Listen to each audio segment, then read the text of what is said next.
welcome to Let's Read with LabbyDragon, because in the mind of Anita Blake, anything you say can and will be sexist. For those of you who have been following my blog, Annabelle, you know I got through 8 chapters of Cerulean Sins doing an in-depth write-up. For those of you just joining us, let's play catch-up.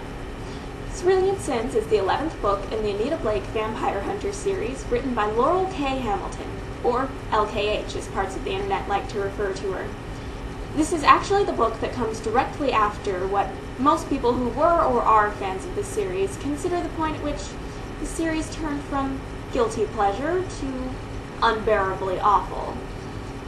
The series has also somehow been popular enough to warrant comic book adaptation. I don't get it. I'll get around to summing up the so-called plot points I already hit later. Right now, let's start with our cast of characters. Or at least the ones that seem to have some kind of lasting effect on the... Do I really have to call it a story? From even Adam to the atom bomb, here's to all the news ahead and to our zombie prom.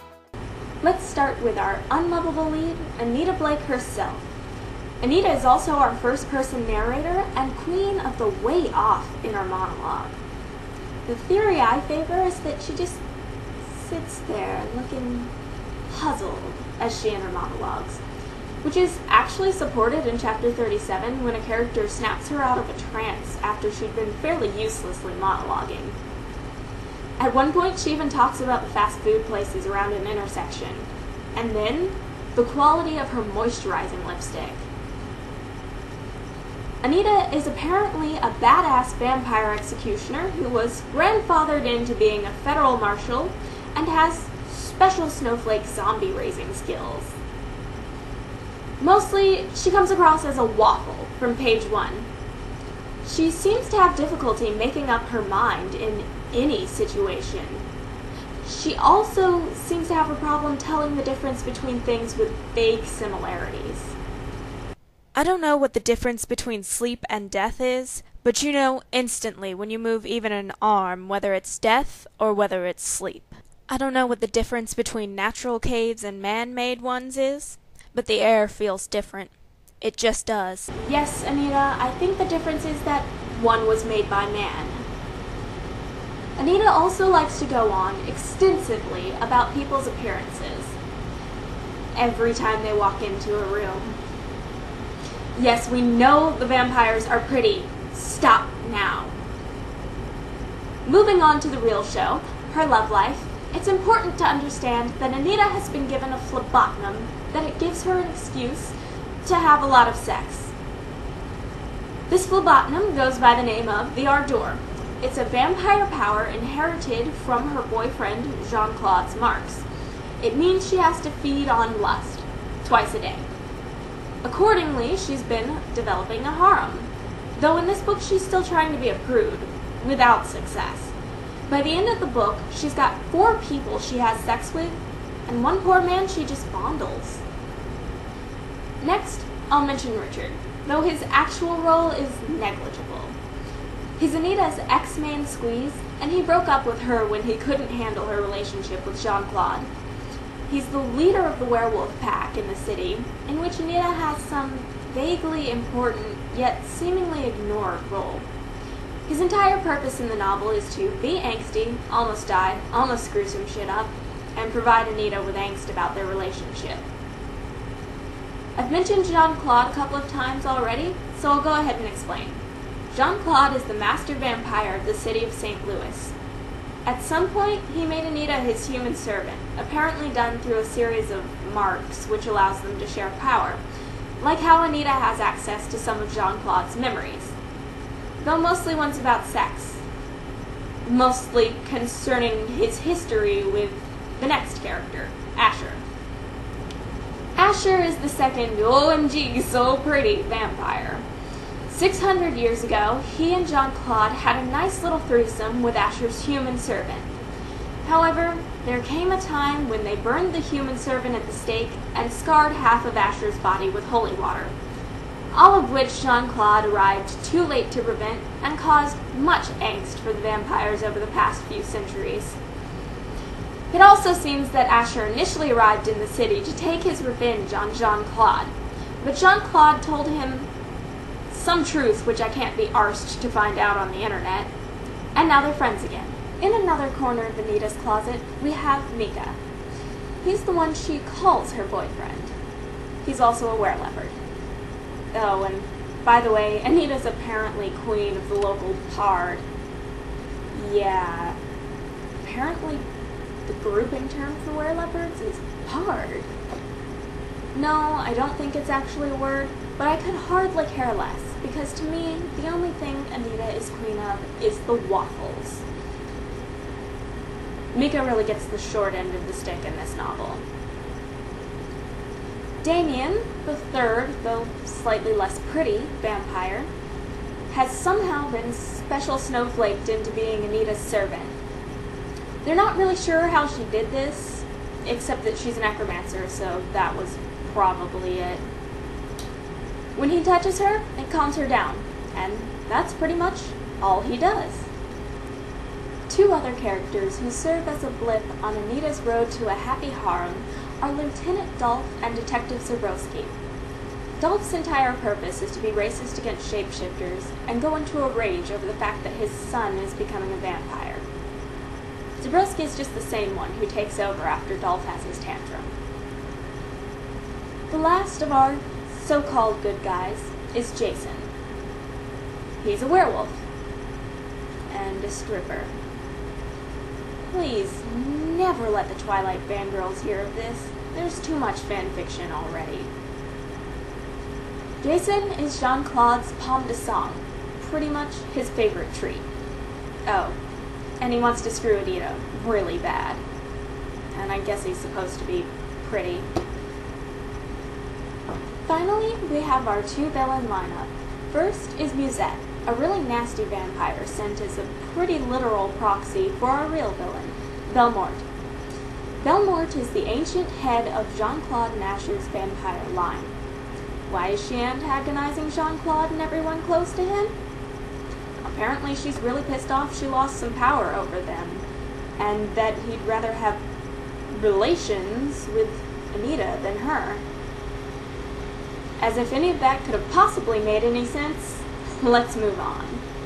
From even atom to the atom bomb, here's to all the views ahead and to our zombie prom. I'm really loath to call this fairly strung together series of nearly nonsensical events a plot, but here goes. The first 3 chapters seem completely useless until all the way at the end, when only one of the chapters gains some relevance to the story. It all seems really tacked on though, and it's just an excuse for Anita to babble and to show that, hey, she can raise zombies, which isn't as exciting as it sounds. At the end of the useless intro chapters, Asher shows up to tell Anita that the vampire that wasn't supposed to be there for another 3 months is there. So they spend another chapter in Anita's Jeep, which she so lovingly tells us she likes because it's a Jeep, and the Nike duffel bag full of zombie-raising equipment.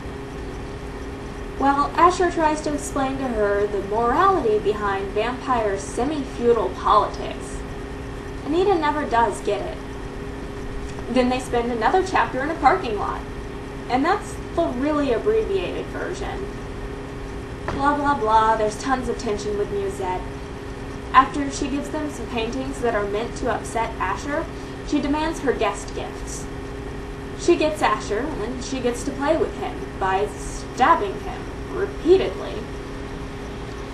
But since the knife isn't silver, he heals instantly. Anita isn't having any of that, but they won't let her shoot Musette, because silver bullets work on vampires too, which barely makes sense. But since werewolves and vampires have the same original ancestor, I guess it'll fly. So she goes to fight her hand to hand. And if you didn't know it by now, Anita finds a way to remind us that it's her show as she stalks towards Musette. Her eyes were all for me. The show was all for me. It was if Asher didn't matter at all to her. Maybe he didn't. The Anita Blake Show, where everything's pulled out her bum and the other characters don't matter. Forgive me for using whose line like this. When Anita grabs Musette's hand as she goes to plunge the knife back in, Musette is surprised, prompting Anita to muse that Maybe she expected me to fight like a girl, whatever that means. you are fighting like a girl, Anita.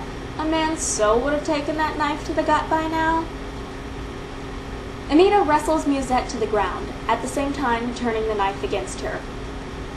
The wording is that she plunges it home, which to me would mean the heart, but apparently it's somewhere below. If Anita can get this knife to cut through Musette's ribcage, she can shred her heart with this knife that is not made of silver.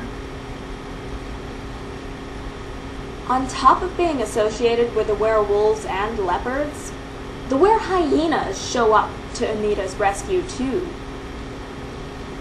It's like LKH was trying to get every possible were-animal into this. This book is like the Freaky Ark.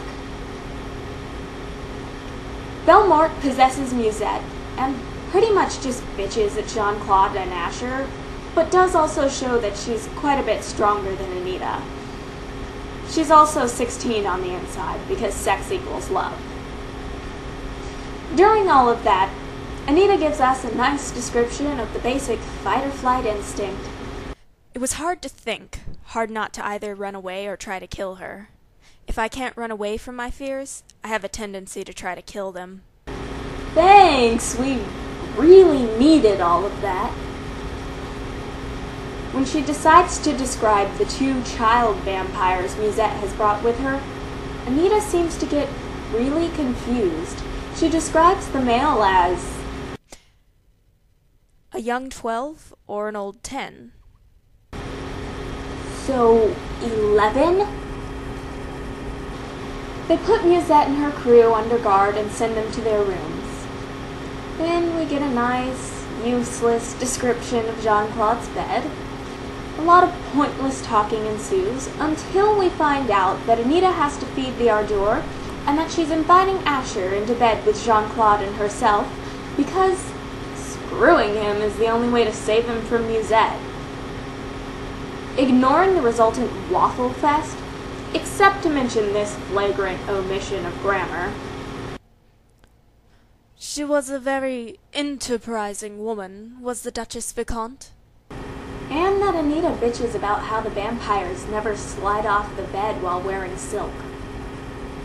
It takes 2 more chapters to coax Asher into bed.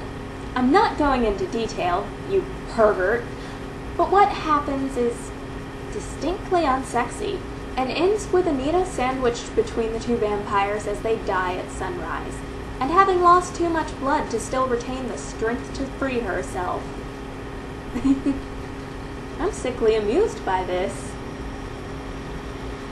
The stripper werewolf comes to her rescue, because he heard her scream, I think. I don't really remember, but LKH, who proclaims dialogue as her strength, gives us this wonderful piece of it.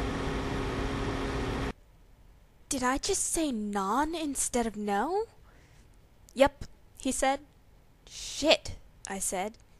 Yeah, he said.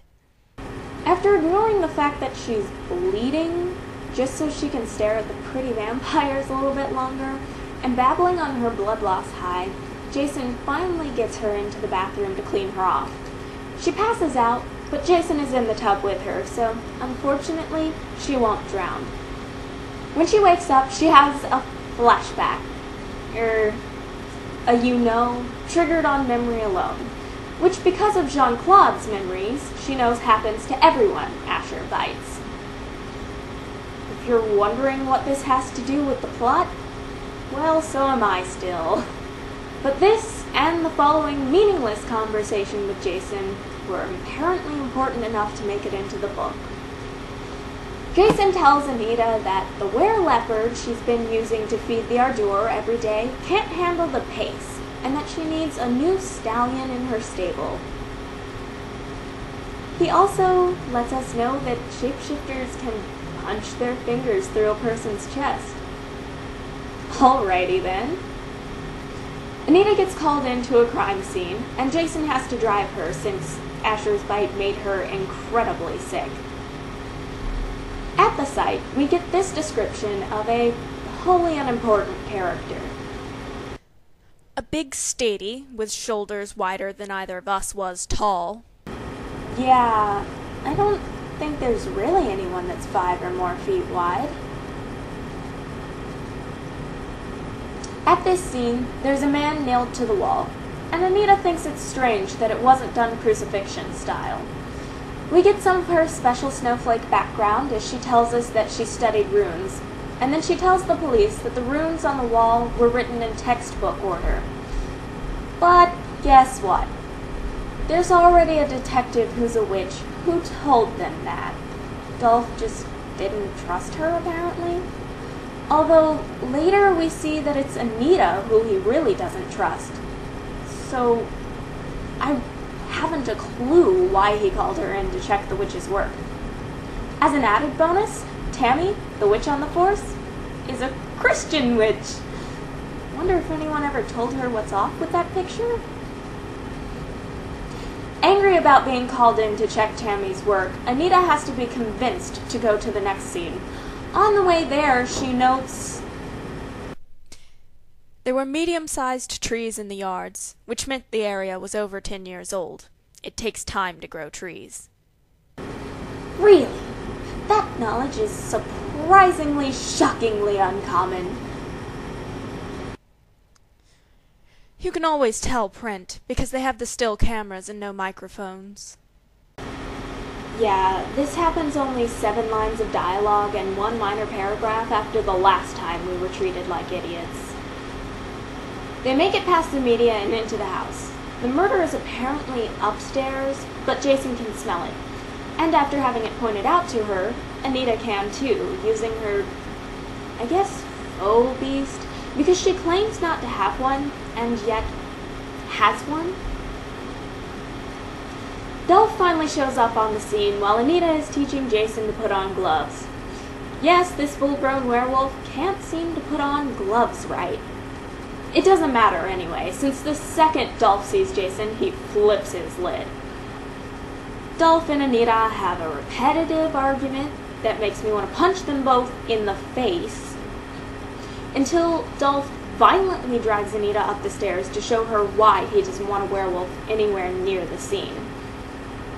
And here we have what I can honestly call the only interesting moment in the book. I glimpsed white pillows against a lavender wall, then a woman's head and some of her shoulders. It didn't look real, as if someone had propped a fake head against the pillows. From about the collarbones down, there was only red ruin. I don't mean a body. I mean it was as if the bed had been dipped in dark fluid. The blood wasn't red. It was black. A trick of the light, or the fact that it wasn't just blood. The smell hit me then. Meat. Everything smelled like hamburger. I saw the pile of bedclothes, black and red and sodden, soaked in gore. I looked back at the woman's head. I didn't want to, but I couldn't help it. I looked, and I finally could see.